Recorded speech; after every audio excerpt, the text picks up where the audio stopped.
Hello, and welcome to the Unity Project. I am Chris Dunning, the lead minister for the Newburgh Church of Christ, and I'm excited to introduce to you today our topic. We're going to be talking about reconciliation, and I believe our speaker, Sara Barton, has a lot to say about that. I think she's the perfect person to be able to help us understand how reconciliation plays into unity. Sara is a chaplain at Pepperdine University. She is also an adjunct professor for both Pepperdine University and Lipscomb University.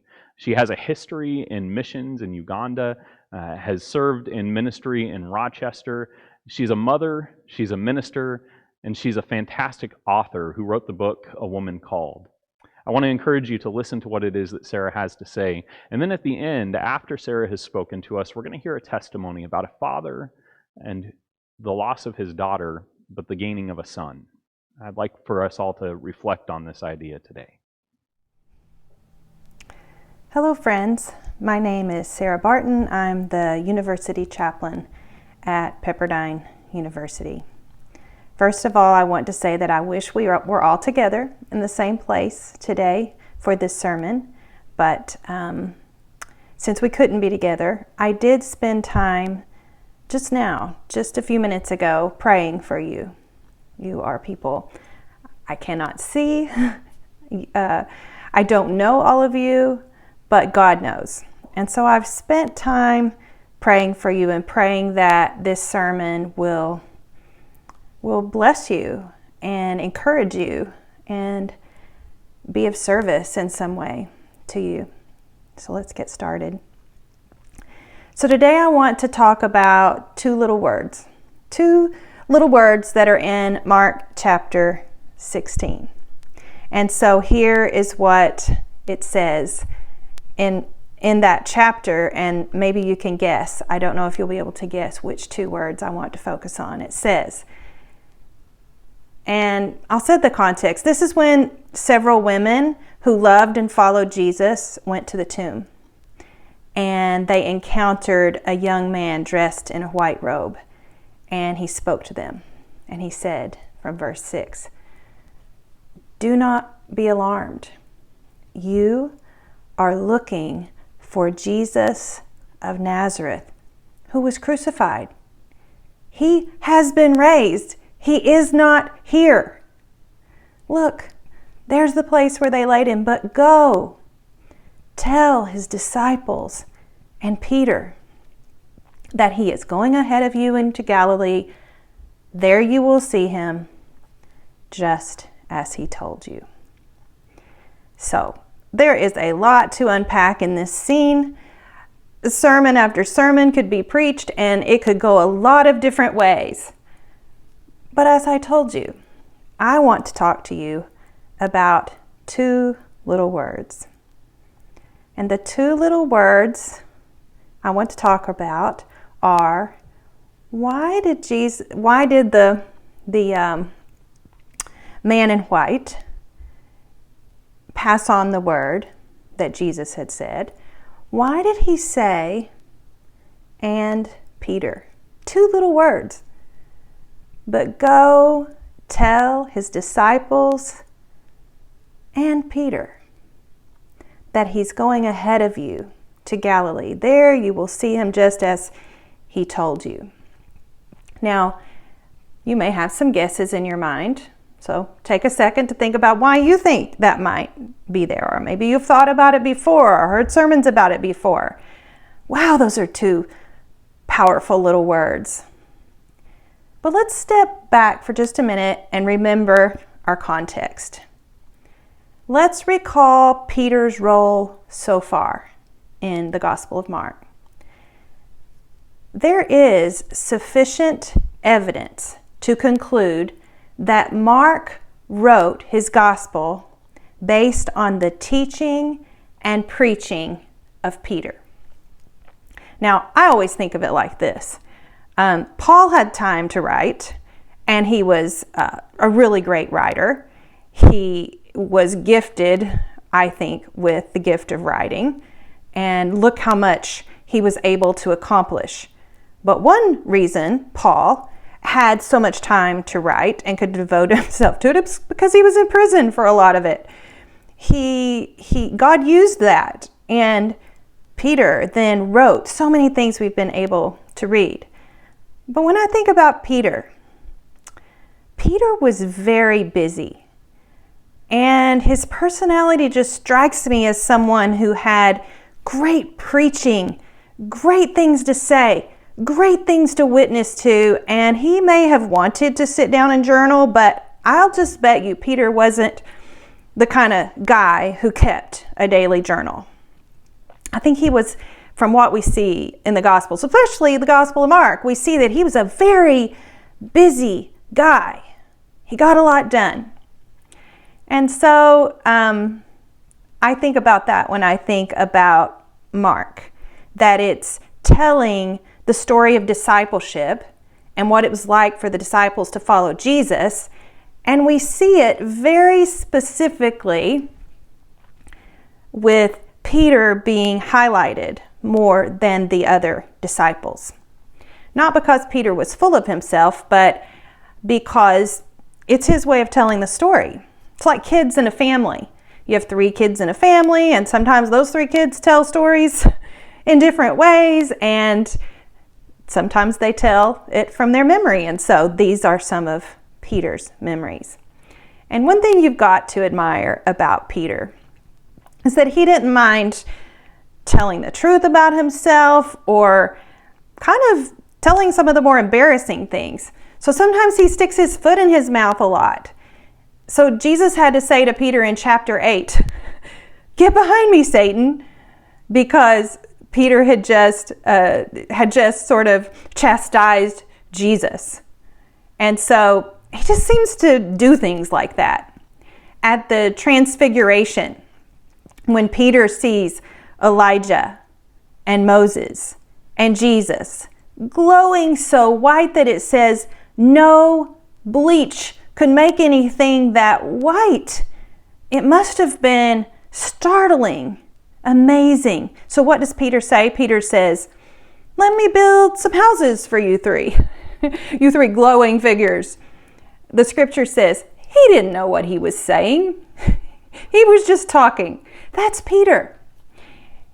He gets things wrong a lot.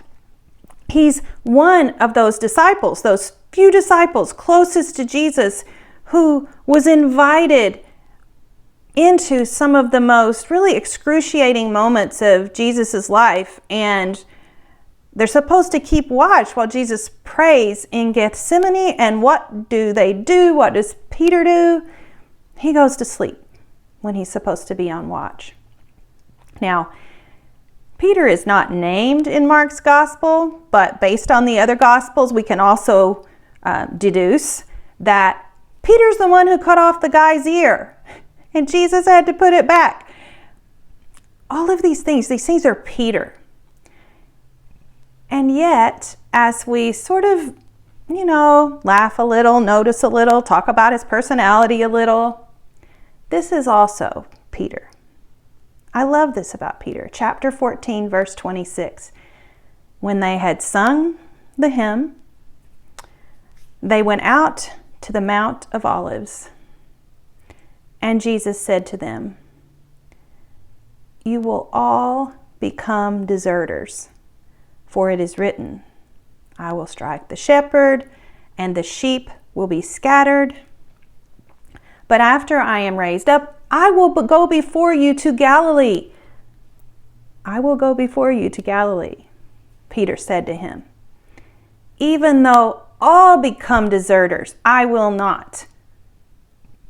Jesus said to him, "Truly I tell you, this day, this very night, before the cock crows twice. I can't get that right. Let me start again. Truly I tell you, this day, this very night, before the cock crows twice, you will deny me 3 times. But he said vehemently, "Even though I must die with you, I will not deny you." So this also is Peter. He has promised Jesus. He has looked him in the eye. He has said, "I will not leave you. I will not desert you." That's in chapter 14. And the story I want to tell next is also in chapter 14, verse 66. And here's how it goes. While Peter was below in the courtyard, one of the servant girls of the high priest came by, and she saw Peter warming himself. And she stared at him and said, "You were also with Jesus, the man from Nazareth." But Peter denied it, saying, "I don't know what you're talking about. I don't understand what you're talking about." And he went out into the forecourt. And then the cock crowed. And the servant girl, on seeing him, began again to say to the bystanders, "This man is one of them." But again, he denied it. Then after a little while the bystanders again said to Peter, "Certainly you are one of them, for you're a Galilean." But he began to curse, and he swore an oath, "I don't know this man you're talking about." And at that moment, the cock crowed for the second time. Then Peter remembered that Jesus had said to him, "Before the cock crows twice, you will deny me 3 times." And Peter broke down and wept. 3 denials. 3 is an important number in the Bible. And now, in the story where we started in chapter 16, it's now 3 days later, and Jesus says, "Go tell the disciples and Peter." This is my premise. Those 2 words, "and Peter," those 2 words are words of forgiveness. Yes, Peter, I know you denied me, not once, not twice, but 3 times. Yes, Peter, I know you're feeling terrible. You're in deep pain. You're being harder on yourself than I could ever be. And I still love you, Peter. I still see a place for you, Peter. Yes, you're still one of my disciples, Peter. I know you haven't forgiven yourself, but I forgive you, Peter. 2 little words make a very big difference. And so I ask, what about you? Fill in the blank with your name. As I speak to you, and I hope you let Jesus speak to you. Fill in the blank. I know you've denied me. Yes, I know you feel terrible about it. I know you're in pain. You're being harder on yourself than I could ever be, but I still love you. Fill in the blank with your name. Jesus says, I still love you. I still see a place for you. Yes, you're still one of my disciples. I know you haven't forgiven yourself. Fill in the blank with your name. I know you haven't forgiven yourself, but I forgive you. And so I say to you, whatever you have done, whether it is considered large or small, whether it was once or twice or 3 times or 30 times or 300 times, whoever you have hurt, God or somebody else or yourself or all of the above, Jesus offers forgiveness. Do you believe it? Will you return to Jesus just as he told you? Don't misunderstand me. Forgiving is very painful. And maybe accepting forgiveness is even more painful. But what is more painful than all that? Living without accepting forgiveness. It's very painful to live without forgiveness the way Peter was feeling after what he did. To live without knowing whether he was forgiven or not. And so those 2 words, how do you think he responded? Go tell the disciples and Peter. Jesus spread his arms out open wide on the cross, and he spread his arms out wide. I could just imagine him hugging Peter in Galilee. And Jesus does it again and again and again for you and for me. Now you have a decision. Will you accept forgiveness? Will you receive it? And then you'll do what a good disciple does. You'll extend forgiveness to others. Please don't live in pain. Accept the forgiveness Jesus offers. Thank you for listening today. 5:30 in the morning, the police came, knocked on the door and called me. And he said, are you Fernando Jimenez, the father of Maria Jimenez? And I said, yes, I am. And he said to me, there was an accident and your daughter didn't survive. She died.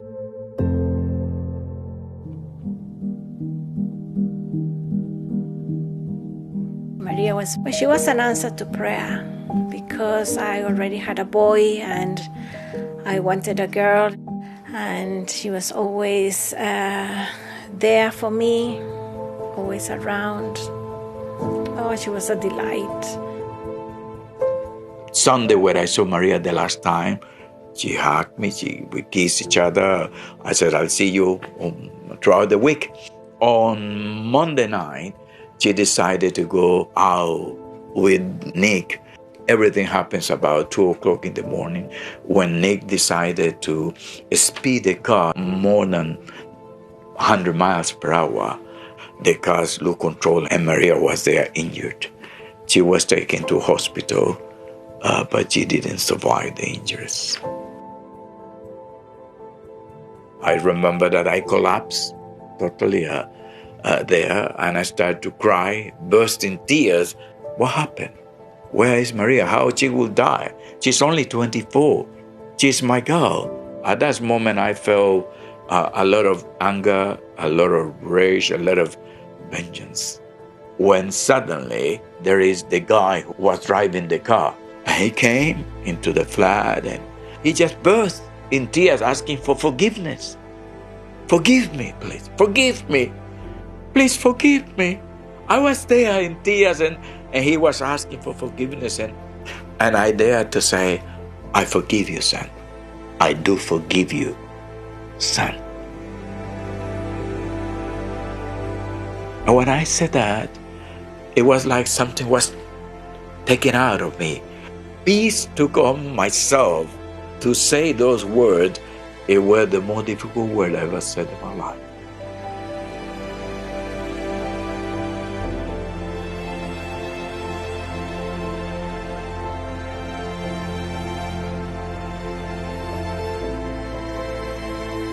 Jesus, give me the strength to forgive Nick, even when he didn't deserve to be forgiven.